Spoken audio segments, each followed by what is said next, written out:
The NSE today falling slightly, but basically hugging that flat line. No real conviction in market movement today.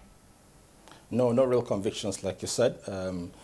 Last week we had an increase of about 1.2% for the week, and that sort of continued today, driven largely by performance of the large cap stocks, Dangote Flour, Dangote Cement, First Bank, GTB, and some other stocks.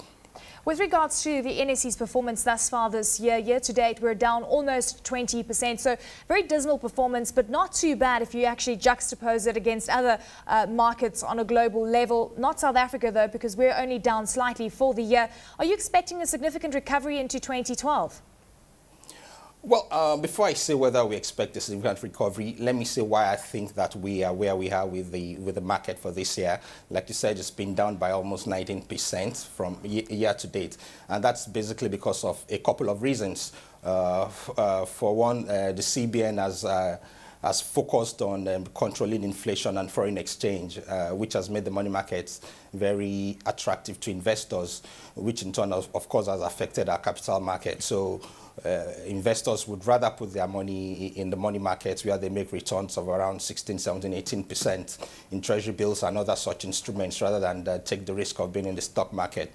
Again, our market is very much influenced by what goes on in other parts of the world, and that's understandable because about 60% of the market is controlled by foreign investors. So with the crisis in the Eurozone, you can understand why that would definitely affect our market. So there are no surprises there at all. Yeah. Again, our PFAs, a lot was expected of their influence on this market, but you find out that total value of their assets in the stock market is just about 60 billion, as against trillions of naira that they hold in total assets.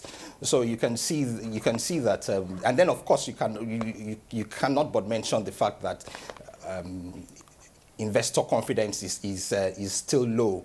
It has been low for a couple of years now, and that is still the case. Access to liquidity is also still restricted. The banks are still not back to where they should be in terms of lending. So that retail part of the retail investor is still not really an active part of this market.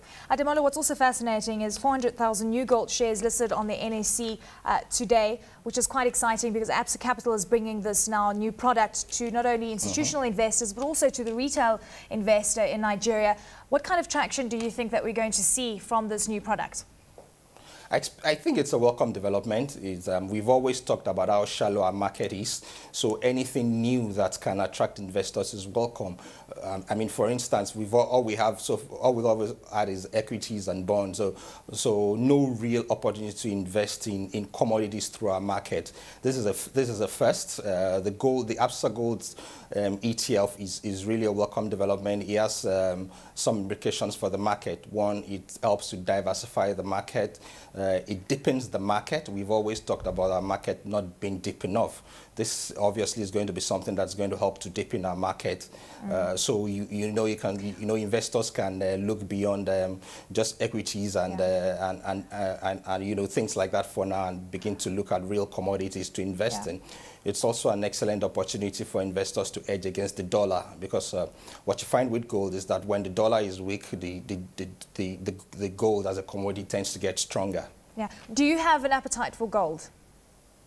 Personally, yes, I do, and a lot of our investors in Nigeria also have an appetite for gold. Despite the fact that this is not backed by solid gold investment, instead it's backed by derivatives and all of that. But we also know that there is a very good appetite for gold because of the fact that it gives an alternative outlet for investors. Let's touch on the fuel subsidy that President Goodluck Jonathan is planning to remove.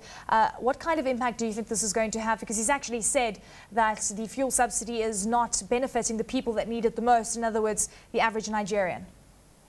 I think there are very strong arguments on both sides of the divide. On one side, people say that even if they remove the subsidy, the government's argument that the funds, about $5 billion that's currently spent on subsidies, would be put into other areas, e.g. social infrastructure, people say that that does not necessarily mean that these funds will be well spent, because there's still the problem of corruption in our society.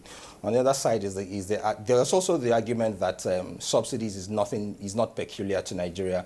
Most oil producing companies, give a subsidy on fuel prices. But for me, the question to ask is, can we afford the subsidy, $5 billion per annum? I don't think we can. I think while there may be short-term pains, it's not going to be a populist decision, not by any means. I think in the long run, we'll all be better off for it, because what it would engender is competition and efficiency in that oil sector. And you also find that, the refineries for now, none of the refineries is working at optimum capacity. Removal of the fuel subsidy is likely to encourage foreign direct investment, and this could also affect the refineries. And once the refineries are working at an optimal level, we'll probably get to a position where we are not even dependent on importing oil anymore, and you can find that oil prices can then adjust themselves automatically locally.